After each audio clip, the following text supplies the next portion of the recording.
Hi, this is Vizi Pro 3 channel. In today's video, I will show you how to turn off Facebook Messenger read receipts. Before you get started, don't forget to subscribe and turn on the notification to keep you updated about this channel. So, let's go!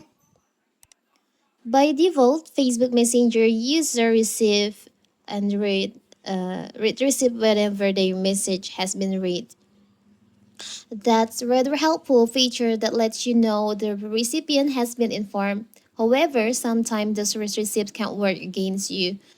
If you're wondering how to turn off the read receipt in the Facebook Messenger, it's so simple. In this video, I will show you how to do it. So first of all, of course, we have to open our Messenger. Now you can tap on the up left corner, the three lines over here. You can go to the settings by tap on the gear icon on here.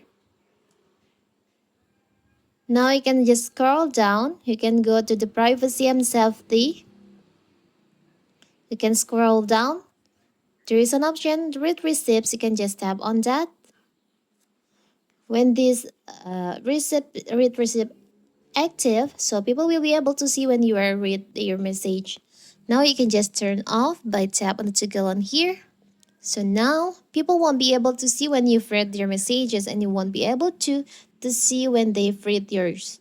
It's so simple, right? So that is how to turn off read receipts on Messenger. Don't forget to like and subscribe and turn on the notification to keep you updated about this channel. Thank you and see you!